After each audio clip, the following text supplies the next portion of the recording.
Hello guys, আমরা অনেক দূর থেকে হেঁটে আসছি এই নদীর বন্যা দেখার জন্য আর কি। আমাদের পাশেই থাকুন, দেখতে থাকুন, আমরা নদীর বন্যা দেখাবো আপনাদেরকে।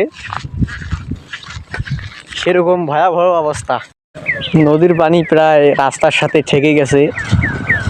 এই দেখেন নদী কী অবস্থা, আপনারা দেখতেছেন কি একটা অবস্থা এখানে। আর এইদিকে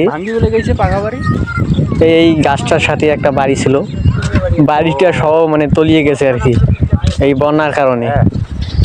তাহলে বুঝতেই পারতেছেন যে কিরকম একটা অবস্থা। দুঃখের বিষয় কি বলবো। দেখতে পাচ্ছেন রাস্তাটা আর একটু পানি হইলে মানে রাস্তার এই পাশে পানি চলে আসবে আর কি।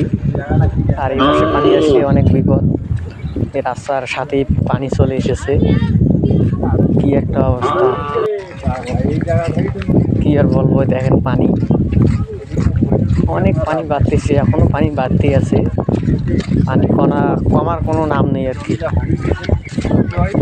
পানি বাড়তেছে, কোনো কাজ নেই আর কি। দেখেন কি একটা অবস্থা, মানুষের বাড়ি সব তলিয়ে গেছে, অনেকগুলো জমি ধান সব তলিয়ে গেছে এই বন্যায়। নদীর পানি উতাল পাতাল করতেছে, কি একটা অবস্থা দেখতে পাচ্ছেন আপনারা। আরও সামনে যে কি আছে জানি না, পাশে থাকেন, দেখাবো ইনশাআল্লাহ। পাশে থেকে শুধু দেখেন, দেখেন কি নদীর অবস্থা, পানি আর পানি, পানি আর পানি, পানি ছাড়া কিছুই দেখা যায় না। নদীর এপার ওপার কিছুই দেখা যায় না। পানির স্রোত কীরকম দেখেন, কঠিন স্রোত পানির। এই যে দেখতেছেন এখানে বস্তা দিয়ে বাঁধ দেওয়া হয়েছে, এই বাঁধের কারণে হয়তো কিছুটা জায়গার ভাঙে নাই। এই দেখেন কি একটা অবস্থা এইদিকে। আর এই দেখেন এইদিক বাঁধ দেওয়ার কারণে কিন্তু এদিক পানিটা আসতে পারে নাই।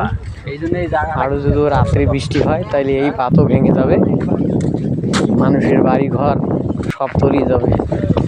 এই দেখেন কি একটা অবস্থা, মানুষের জমিতে সব পানি উঠেছে আর কি। এই দেখেন মানুষের জমি, বাঁশ, গাছ, কি আর বলবো, কিছু বলার নাই। এই দেখতেছেন,